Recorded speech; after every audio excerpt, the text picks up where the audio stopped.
E agora convidamos o senhor professor Plínio Lacerda Martins, professor associado da UF, coordenador jurídico da Comissão de Defesa do Consumidor da Alerj, promotor de justiça aposentado, para mediar o primeiro painel. Professor, por favor.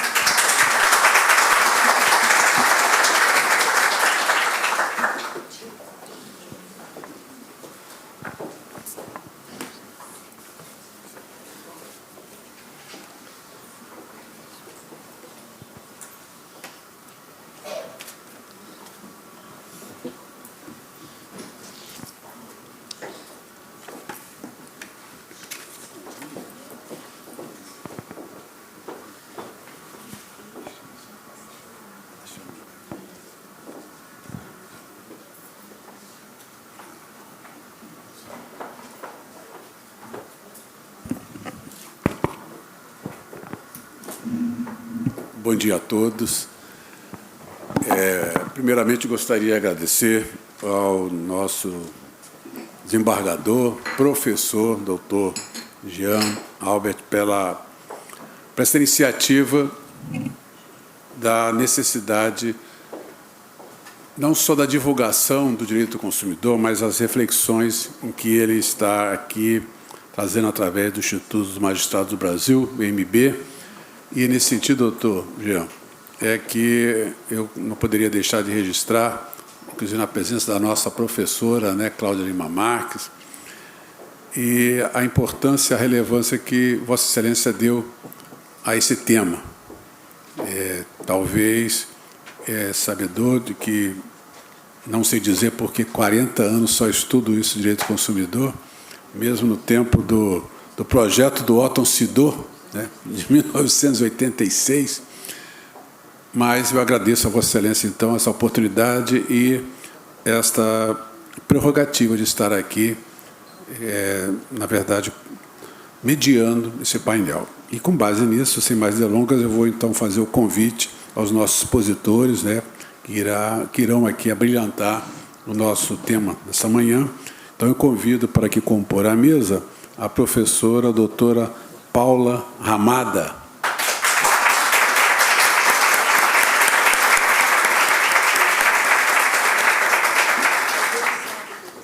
A professora Paula Hamada é a doutora em Direito pela Universidade Federal Fluminense. Muito nos honra, né, de ter sido nossa aluna lá no PPGDIM. Ela é professora de Direito Digital da Fundação Getúlio Vargas. Ela é professora da Faculdade Lusófona. Aliás, quero agradecer aqui os nossos alunos, né, da Lusófona que estão aqui presentes, e também é professora da Unisignorelli, também aos alunos que estão aqui prestigiando, alunos da professora Paula, membro da Comissão de Proteção de Dados da OAB do Rio de Janeiro e advogada. E também aproveito para convidar também para vir aqui ao nosso para a exposição, o professor doutor Marcelo Calisto.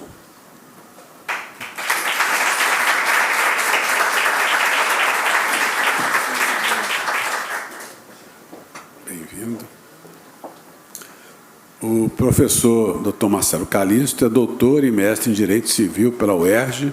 Ele é professor adjunto da PUC do Rio de Janeiro, com mestrado na verdade, professor do mestrado e da graduação. Professor convidado da IMERJ, da Fundação Getúlio Vargas e da UERJ, advogado, parecista e árbitro. Muito obrigado, professor, por sua presença. E, por último, convido também para compor a mesa o nosso doutor Almir Carvalho.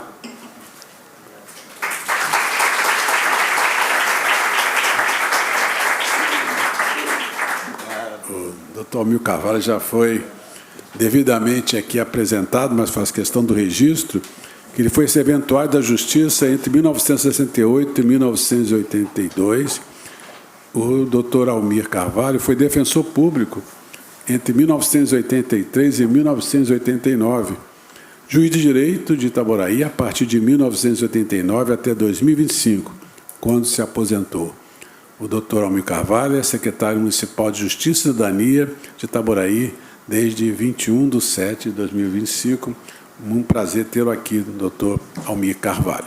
Bom, para início, então, da nossa exposição, vamos iniciar, então, com a exposição da professora doutora Paula Ramada, que irá falar sobre o tema relação de consumo no meio digital. Mas também gostaria de aqui render nossas homenagens aos nossos alunos da Universidade Federal Fluminense, que eu faço na figura da nossa diretora, né, Fernanda Pimentel, que está nos prestigiando aqui. Também a nossa diretora da Lusófona também está aqui prestigiando, agradeço. E agradeço a todos os alunos, advogados, promotores, defensores, juízes, por essa oportunidade de refletir no direito do consumidor. Então, doutora Paula Ramada, a senhora tem a palavra por 20 minutos. Bom dia a todos. É difícil falar depois da professora Cláudia Lima Marques, né?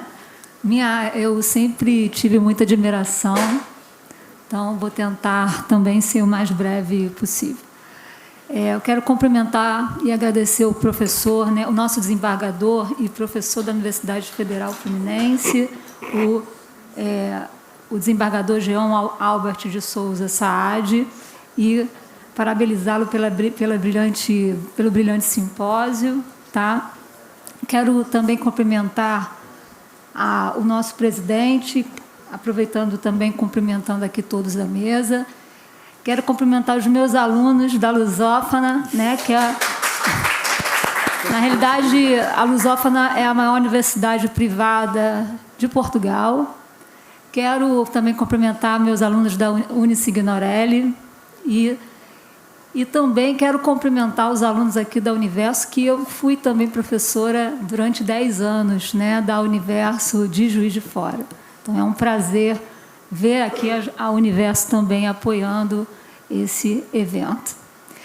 Eu inicio, né, aqui a nossa palestra, né, em que a gente fala desses 35 anos que o Brasil ele fez uma grande escolha.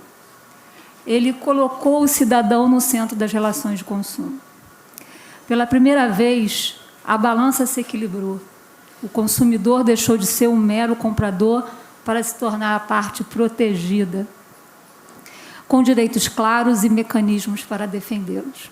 Hoje a nossa professora falou do idoso, né, esse hipervulnerável, em que nós temos desafio, principalmente no mundo digital, em que essa pessoa ele tem muitas dificuldades nesse mundo digital e que a gente tem que adaptar.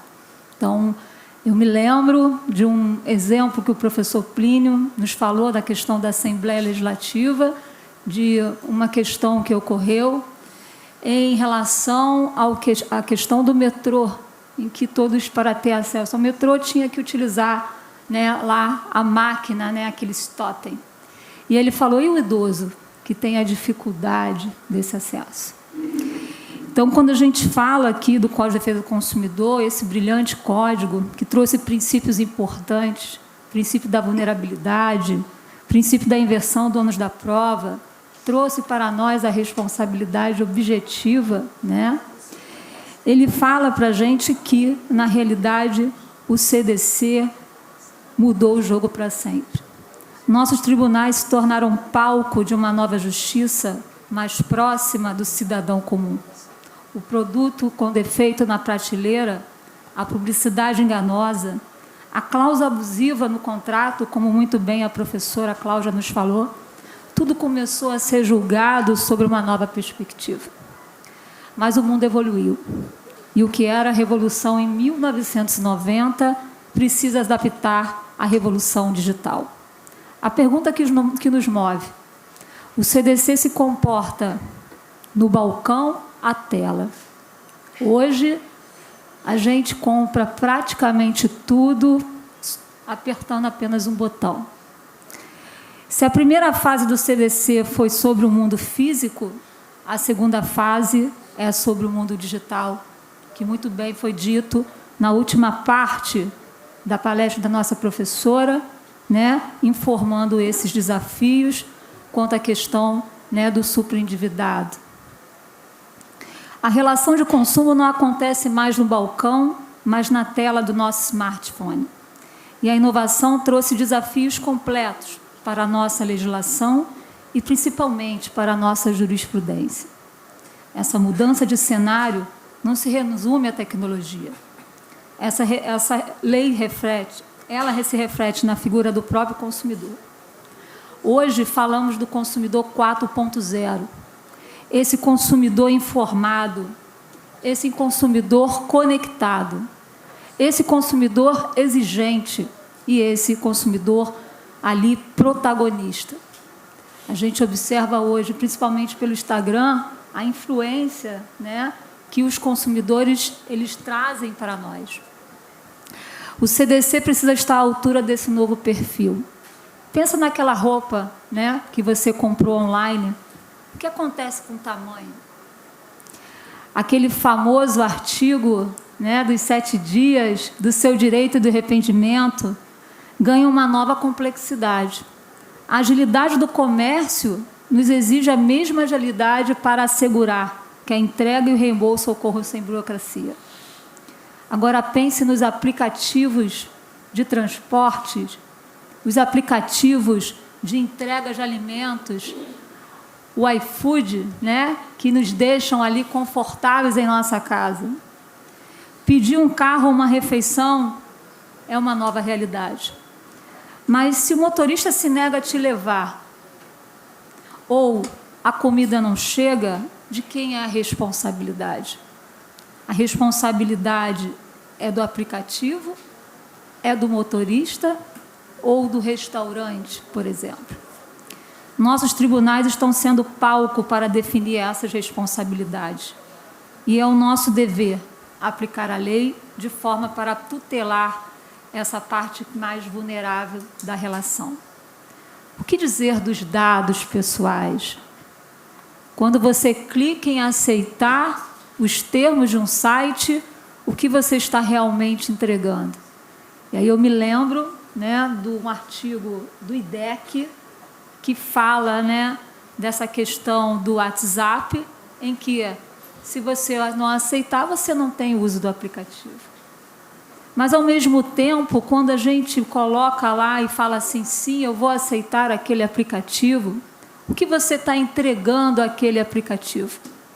Você está entregando os seus hábitos. Você está entregando a sua localização. Você está entregando a sua preferência.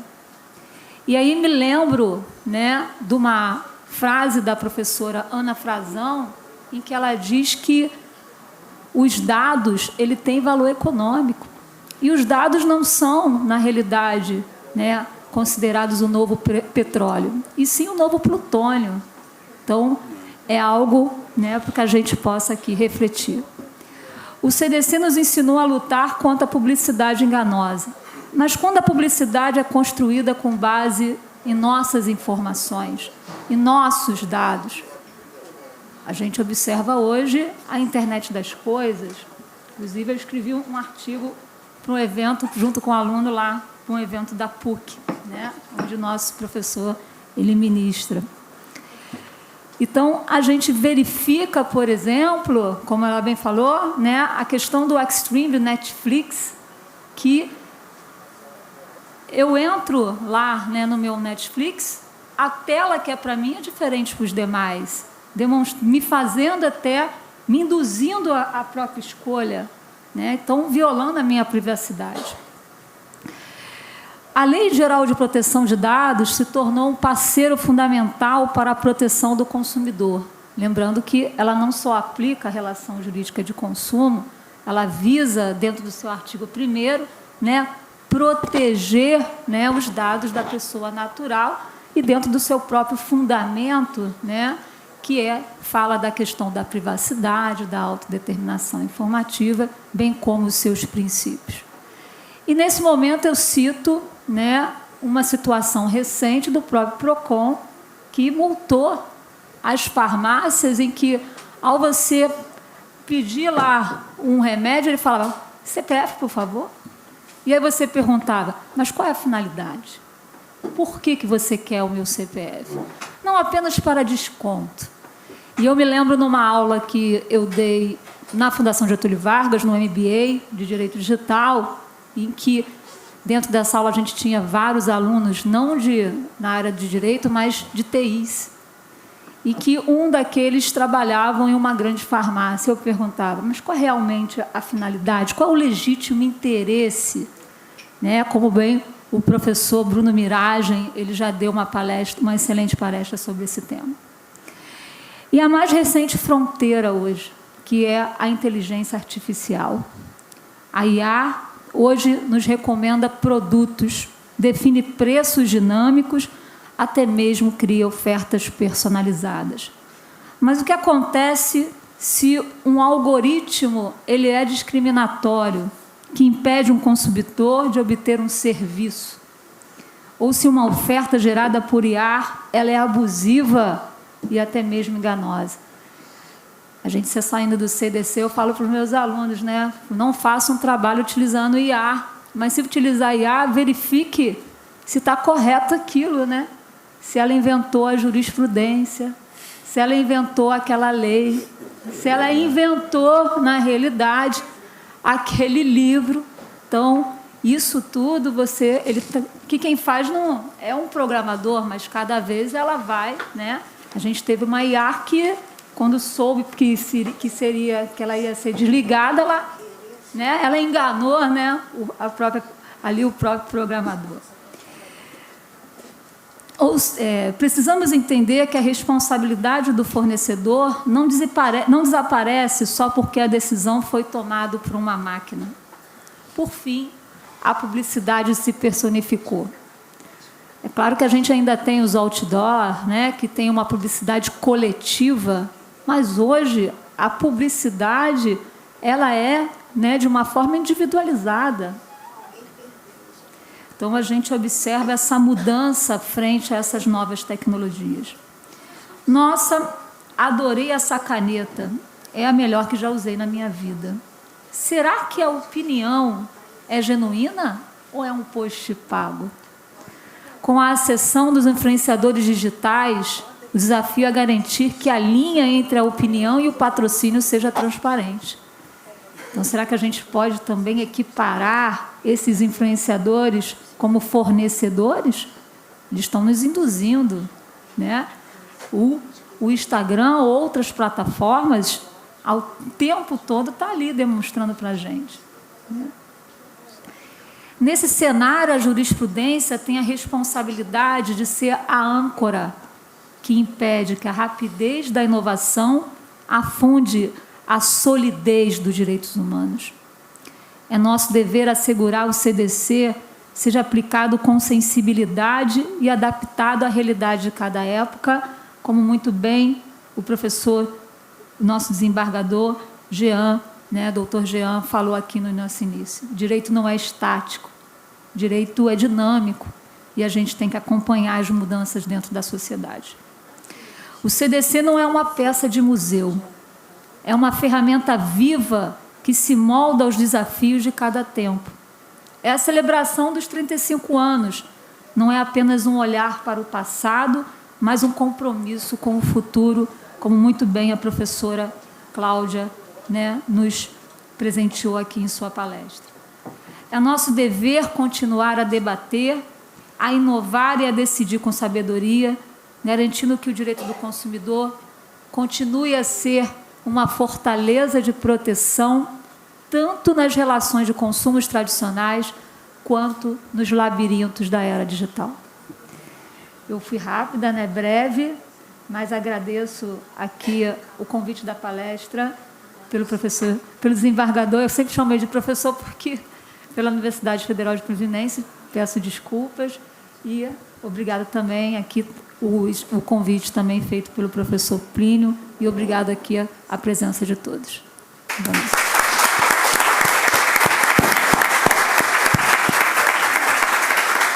Professora excelente, inclusive no tempo, né? Foi realmente nos fez refletir.